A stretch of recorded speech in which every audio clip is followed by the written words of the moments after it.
with the sound that saved a wretch like me. I once was lost, but now I'm found.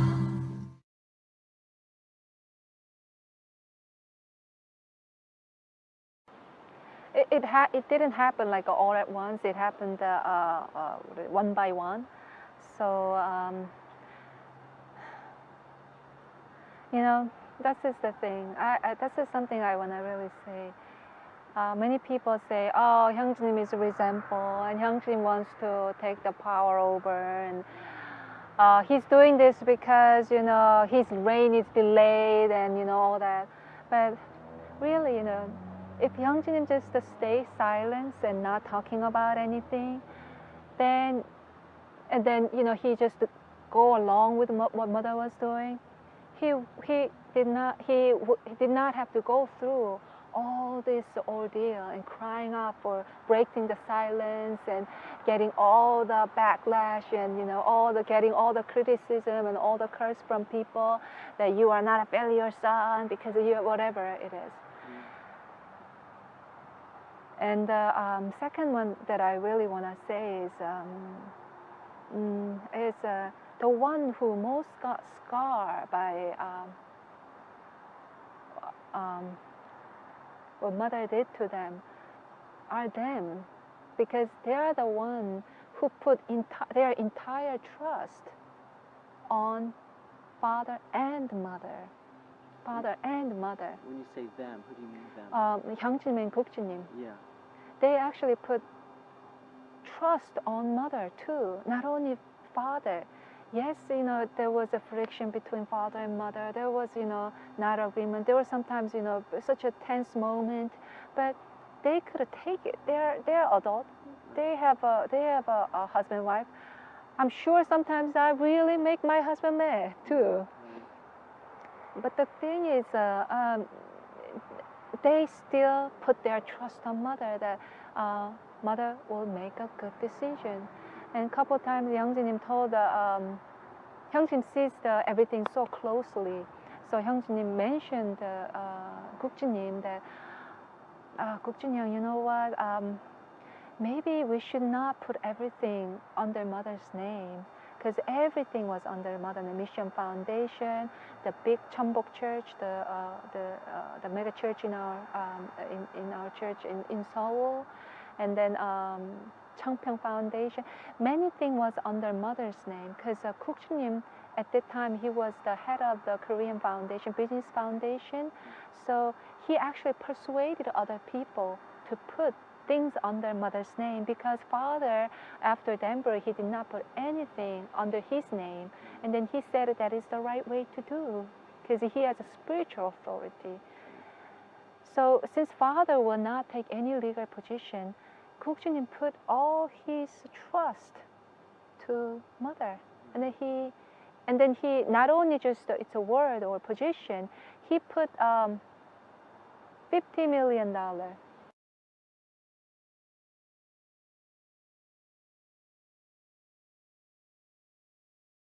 under her control. Yeah. So she put that money in Mission Foundation. Right.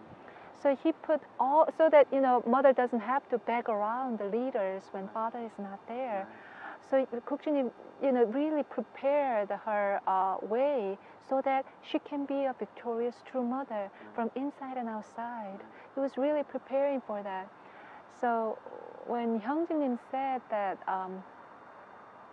Hyung Jin Nim said, when he came out as Harlot of Babylon, when he did the sermon about Harlot of Babylon, and it says there's a mystery.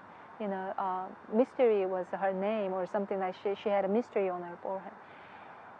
And to Guk Jin Nim and Hyung Jin Nim, it was a mystery. Mother was totally a mystery that she would do something like this.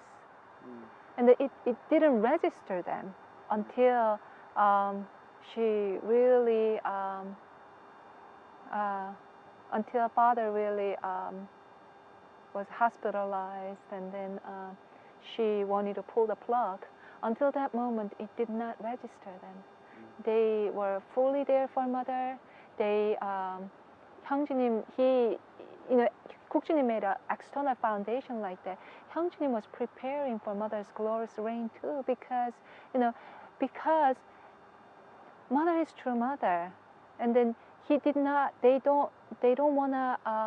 They really wanna support her to become a victorious true father and victorious true mother. And then Hyung Jin Nim made a card about true mother and true father and true mother. You know, in Korea, I have to say, people didn't respect true mother so much. It's almost like cultural thing that it's not. They often criticize mother about, you know, she didn't graduate high school, and, you know, she just raised in the greenhouse and she does nothing, and she just received the respect and love. And there's like a list of criticism, and you don't know how many clothes she has, you don't know how wealthy she is. There's a list of criticism. Hyung Jin was well aware of that. So, you know, we were really really aware of that thing. So aware of the criticism. So Hyung Jin made even a card, made a prayer for father, made a prayer for mother, so that they can recite. And it was like a little business card size card. And then I often distribute that to members. Whenever I meet members, I hand in that card, and we made in the 3 different language. And we had a little ceremony, the regular ceremony. We actually asked the members to recite that. And Hyung Jin was really actively supporting mother, even spiritually, like that too. And then I also made a you know, speech. When there's one time I have to deliver a message because Hyung Jin was away, and I talked about mother. Entire speech was about mother, how faithful wife she is. Because we want mother to be victorious. It's not that we don't know about the rumor and criticism and things that not going well with mother, with father, but we know that we want mother to be really victorious, and we believe that that was not mother's true nature.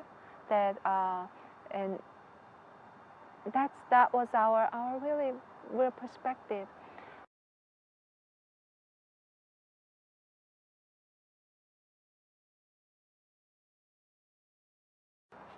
In the hospital, when father was hospitalized, and mother wants to pull the plug. And at the time, Hyung Jin was world president, so he was sending a daily memo that please pray for father and like this, but mother wanted to pull the plug. The life support. Life support. Yeah. And some people say, you know, if my father and mother is in that situation, you know, it's sometimes a humane thing to pull the plug. And some people actually say that. But we are not talking about just regular father here. We are talking about Messiah. We are talking about father that father is conscious. He's not.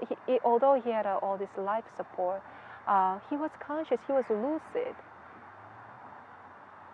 So Hyung Jin Nim and Kook Jin Nim's opinion was, we have to let father naturally pass away. We can't do this, and mother and Yeon Ah Kim was very strong about this, and Yeon Ah Kim was starting to mention about, you know, Hyung Jin Nim and Hyung Jin Nim is here, and Young Jin Nim is here. They want to receive father in spirit world and all that. And then literally, you know, that's why. And then Hyung Jin Nim told mother in private that there was a, you know, father is in the 5th floor, and we are like in this 12th floor, 10th floor, and there was a little room that we borrowed so that we can go down to father anytime. So everybody took turn, and they slept upstairs in the hospital room. And then it's a relatively good sized room, and there's a little room, and then there's a living room, and there's a little room. And then Hyung Jin and mother went into that room, and then they were talking about this issue. And then all of a sudden there's a big slapping sound came from the room, and the mother was so upset, and she's starting to, you know, you don't know anything, and something like that. You are still young, or I can't remember what it was, but the big sound came out. and then at that moment we kind of knew that mother kind of hit him. I don't know where she hit him, but it was a visible sound that she hit him because she didn't like Hyung Jin Nim's strong opinion about, we cannot do this. And then after that, Hyung Jin Nim and Guk Jin Nim asked the elders to come and what they think about, Humo's opinion and pulling the plug, and mother's opinion pulling the plug.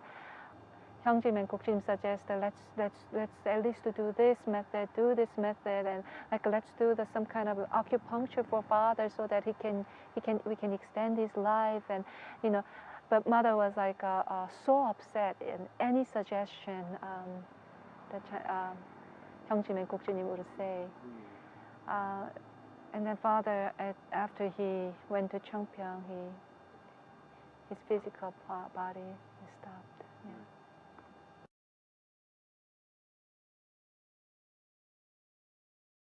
In Korea, there's a ceremony that before they bury the body, they wipe the body with a cloth, and then that's called yum in Korea. And actually, mother stopped Hyung Jin and Guk Jin to do the yum for father. And you guys don't know Korean tradition, so I want other people to do it. But usually that's done by sons, a family member.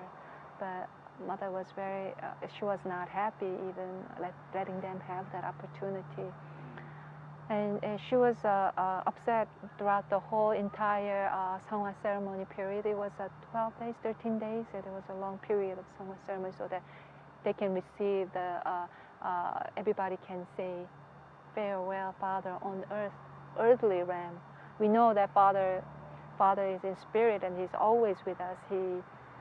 The Christ never dies. We know that. But in earthly realm, we just mourn that we can't see Father physically. We can't see His smile, His voice physically. So during that whole period, there's many friction, many unspoken words were there.